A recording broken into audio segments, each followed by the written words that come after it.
Good afternoon, Nhlanhla. Thank you for the privilege, and good afternoon to viewers. My assessment is that today is better than yesterday, and I mean it.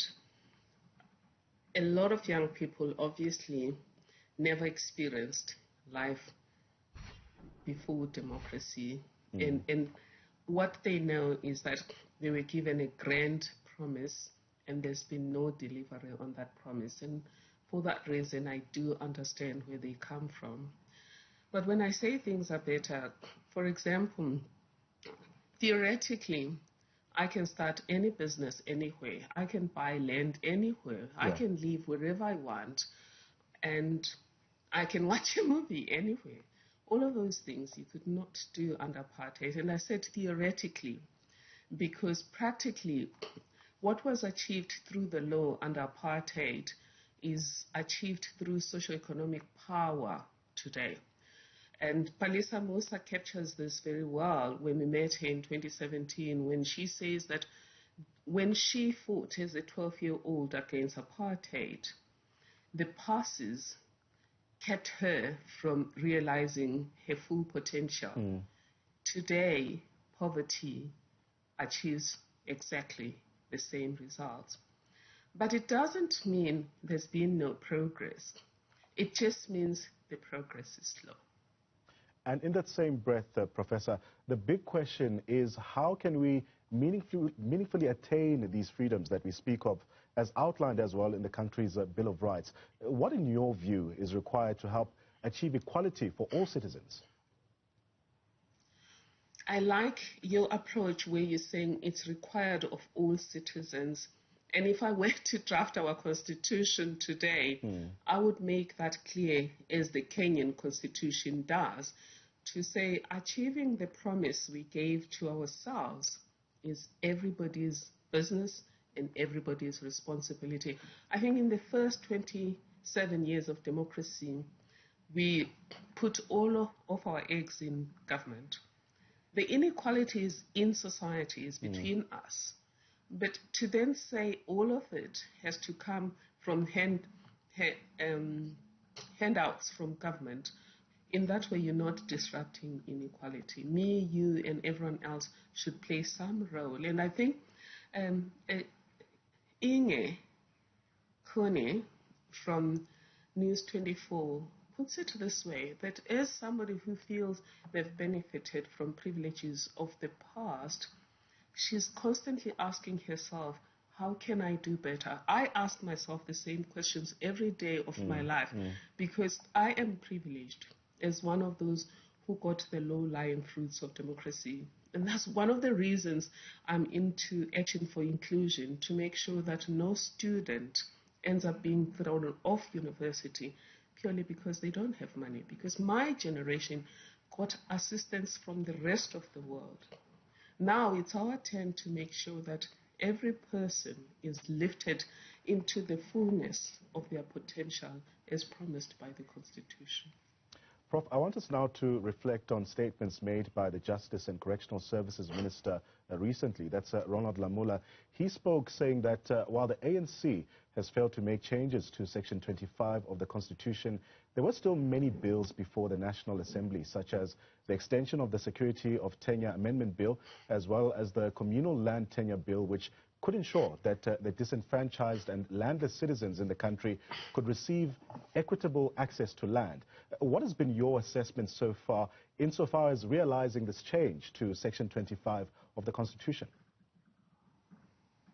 Well, firstly, I do agree with the Minister of Justice, Minister Ronald Lamola, that the Constitution is not the only way to achieve progress.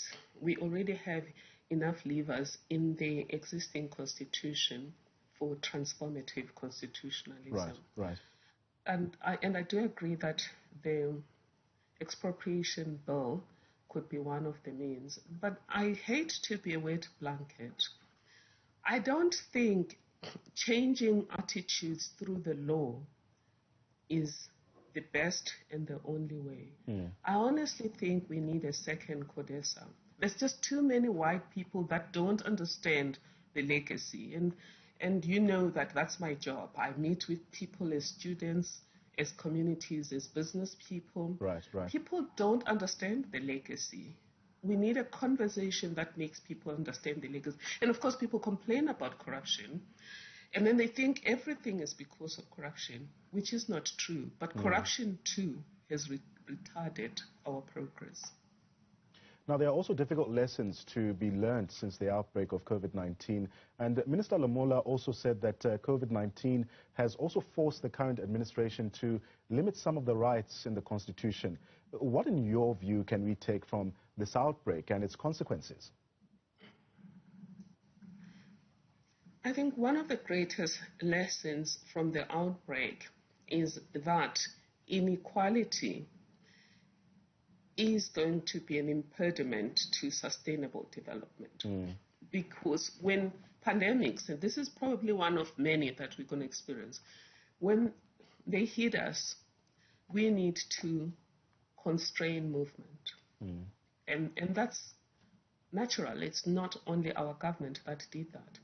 But constraining movement in China, where the government used the Millennium Development Goals to end poverty and to build infrastructure in all of the villages, turning villages into cities. Right, right. It's not the same as in South Africa, where when you lock people out, you're locking them into poverty.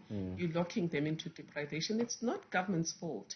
It's just it's opened our eyes that we will need to build resilient communities. And I think the government's suggestion currently about building resilient communities is in line with UN Sustainable Development Goals. That's where we need to invest. And also interesting is that the 25th anniversary coincided with International Human Rights Day. Here on the continent, we aren't immune. I mean, the United Nations Human Rights Council has voted to launch an international investigation into abuses in Ethiopia's 13-month conflict, amid warnings of a looming and also generalized violence. What can we take from this, and what have you observed from your own vantage point when it comes to human rights abuses, not just on the African continent, but beyond? I would say that human rights abuses are usually a government's response to insurgencies. And often those insurgencies are led by greedy people. But often those insurgencies come from people who feel left behind, who think that democracy, as we see it, is not working for me. So if there's somebody who's saying, let's get rid of this democracy, I'm going to go on board. Right. So my warning to Ethiopia would be the answer of war against war is not enough. We need to make sure that democracy works for every village, that nobody feels left behind. Because as long as there's injustice somewhere, the rest of us will not experience sustainable peace.